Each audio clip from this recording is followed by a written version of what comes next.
دل بے چین رہتا ہے۔ السلام علیکم ورحمۃ اللہ۔ کیا آپ نے کبھی محسوس کیا ہے کہ سب کچھ ہونے کے باوجود دل کو سکون نہیں ملتا؟ کبھی مستقبل کی فکر، کبھی رزق کی پریشانی، کبھی رشتوں کے مسائل، اور کبھی ایک ایسی بے چینی جس کی وجہ سے سمجھ نہیں آتی۔ آج ہم قرآن مجید کی روشنی میں جانیں گے کہ دلوں کو حقیقی سکون آخر کہاں سے ملتا ہے۔ قرآن مجید نے سکون کا راز بتا دیا ہے۔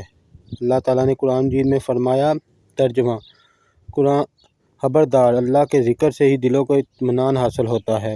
یہ صرف ایک آیات نہیں بلکہ ایک ایسا اصول ہے جو انسان کی پوری زندگی بدل سکتا ہے۔ کیا مال اور شہرت سکون دے سکتے ہیں؟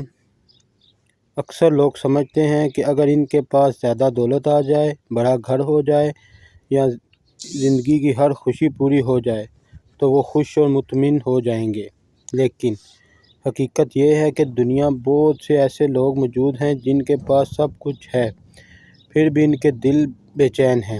اس وجہ سے یہ ہے کہ دل کا تعلق دنیا سے نہیں، اپنے رب سے ہے۔ سکون کا پہلا راز نماز۔ نماز صرف ایک عبادت نہیں بلکہ اللہ سے ملاقات کا ذریعہ ہے۔ جب بندہ سچے دل سے نماز ادا کرتا ہے تو اس کے دل کا بوجھ ہلکا ہوتا ہے اور اسے روحانی سکون ملتا ہے۔ سکون کا دوسرا راز قرآن۔ قرآن مجید پڑھنے کی کتاب نہیں بلکہ دلوں کی شفا ہے۔ روزانہ چند آیات بھی سمجھ کر پڑھی جائیں تو انسان کے حالات، سوچ اور دل کی کیفیت بدلنا شروع ہو جاتی ہے۔ حضرت یونس کی دعا۔ حضرت یونس علیہ السلام جب شدید آزمائش میں تھے اور مچھلی کے پیٹ میں تھے تو انہوں نے اللہ کو پکارا۔ اللہ نے ان کی دعا قبول فرمائی اور انہیں نجات عطا فرمائی۔ یہ واقعہ ہمیں سکھاتا ہے کہ مشکل وقت میں اللہ کو ہی پکارنا کبھی ضائع نہیں جاتا۔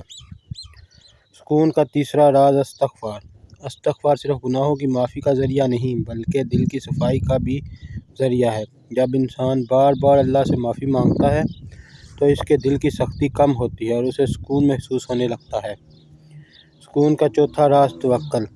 توکل کا مطلب ہے پوری کوشش کرنا اور پھر نتیجہ اللہ کے سپرد کر دینا۔ جب بندہ یہ یقین کر لیتا ہے کہ اللہ جو فیصلہ کرے گا وہی بہتر ہوگا تو وہ بہت سی پریشانیاں ختم ہونے لگتی ہیں۔ اگر آپ واقعی دل کا سکون چاہتے ہیں تو آج سے ہی 5 عادتیں اپنی زندگی کا حصہ بنا لیں۔ 5 وقت کی نماز پابندی کریں، روزانہ قرآن مجید کی تلاوت کریں، صبح شام کا ذکر کریں، کثرت سے استغفار کریں اور ہر حال میں اللہ میں بھروسہ رکھیں۔ یاد رہے، یہ دنیا وقتی خوشی دے سکتی ہے لیکن دائمی خوشی، سکون صرف اللہ کی یاد میں ہے۔ اللہ تعالی ہم سب کو